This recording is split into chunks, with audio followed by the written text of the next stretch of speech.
Hello there, ladies and gentlemen, this is Orphan Last, and you know what, I'm just going to go ahead and bite the bullet and create that matte or mask that I was talking about earlier. And layer masks, or whatever you want to call them inside of OpenToonz, are called mattes, because that's how they're referred to in animation. That's just what they are.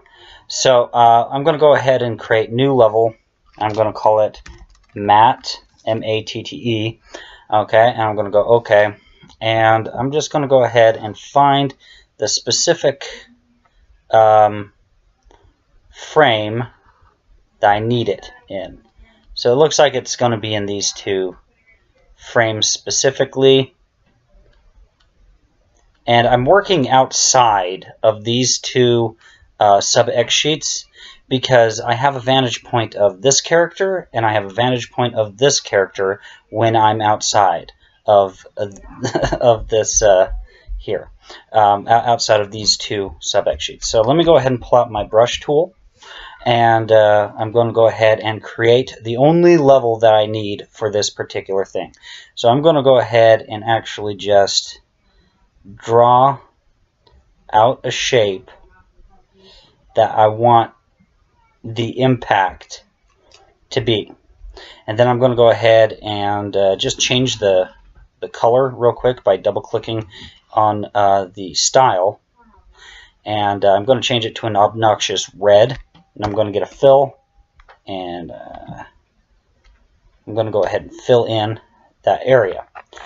And you know what, I might actually just pull out the control point editor to just kind of show, like, just to customize how I want the impact to be. Actually, one second here. Let me think about this for a second. Let me turn it off and turn it back on again. Actually, let me go on to this. Oh, okay. Actually, I think that's what I was most upset about. Let me go ahead and select this object. I was most upset about, let me lower the opacity here. I was most upset about how his finger here overlaps over his arm right there. So I'm going to go ahead and select that specific level, and I'm going to go ahead and draw out a shape that I feel works for the contours of his arm. Okay? And I'm going to go ahead and just go like that. It doesn't matter what the entirety of the shape is, but I'm somewhat of a perfectionist to some extent. Problem is, I need to make... Okay, that was weird. Okay, I need to make sure that I close up this gap, pull out the fill tool. And it's giving me problems. I'm assuming there's probably a gap or a pretend gap that OpenToonz has a problem with over here. Okay, well, I guess not. Okay. Let's see. Okay, did I lift the brush? Yeah, I did lift the brush here. So, yeah, that was the problem. Alright, so...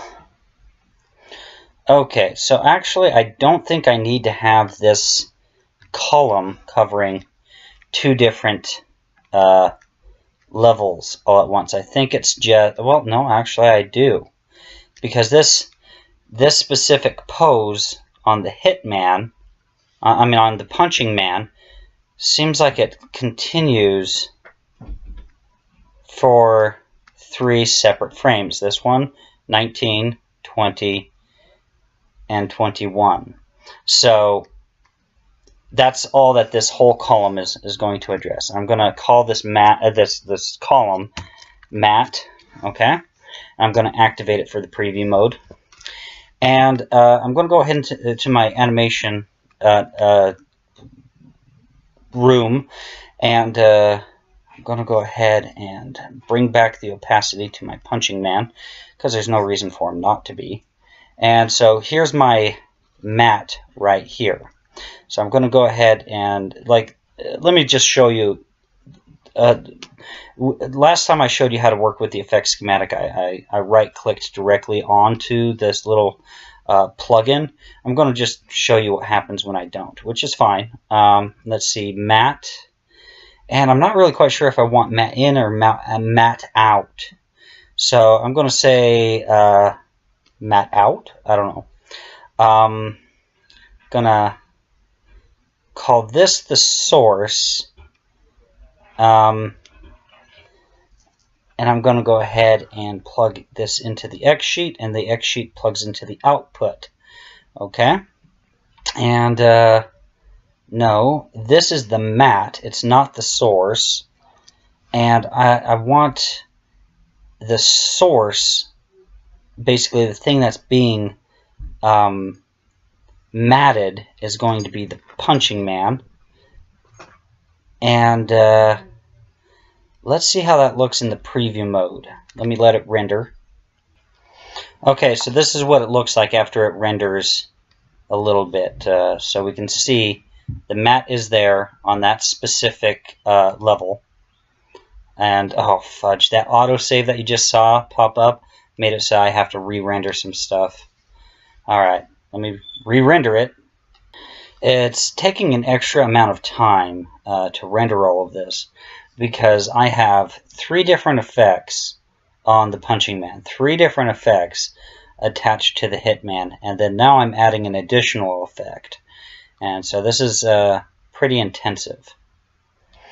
Okay, so I decided that it's taking forever for it to actually render this information, so I've decided that I'm just going to go ahead and leave it alone. But that's what the matte did. Okay, if I turn off the matte, I don't want to even do that because of the time it takes to render it. But basically, the contour. This is the contours of his fist hitting there, and I turn it off, and you can see that. Oops, you can see that his hand is now not overlapping over his shoulder here, and that's what I mean. It's very subtle. It's very subtle, and it's even very slight. In fact, you know, I could even get a little bit more creative with this if I wanted to. I can go ahead and just right-click here, add effects, blur, just regular generic blur, and then just plug this into the source and plug this into the X sheet, and double-click here, and I can go ahead and just, I don't know, let's just see how this looks right here. Okay. Actually, that's not working the way I wanted it to. I was hoping to blur the matte itself. So, actually, I think what I would have to do is I would have to plug this into the source, plug this into here, and we'll see how that works out. So yeah, if I double-click this, I can see that the blur is being applied to the matte itself. So what I don't want it to be that blurry. I want it to be like, I don't know, 2 in comparison. Yeah, that looks a lot better. And it's still rendering. We're seeing a previously rendered version of all this. And no, I don't want it to be applied to the X sheet. So let's have it work like that. So if the matte plugs into the blur, then into the matte plugin, into the effects for the matte. Okay, the column for the matte, the actual graphic, the actual sprite or asset for the matte plugs into a blur effect, and then the blur effect is applied as the matte. Both of these are being applied as a matte and then sent as an output. Okay, I hope this is all making sense, because the logic of it, you have to kind of wrap your head around it, and I'm always learning more the more and more I tinker with this. So yeah, this is what it's looking like now, and I'm actually liking the way it looks. That's the matte there without it being rendered. I think this is great, and so that pretty much concludes it for this tutorial. Please like, share, and subscribe. You guys have a great day.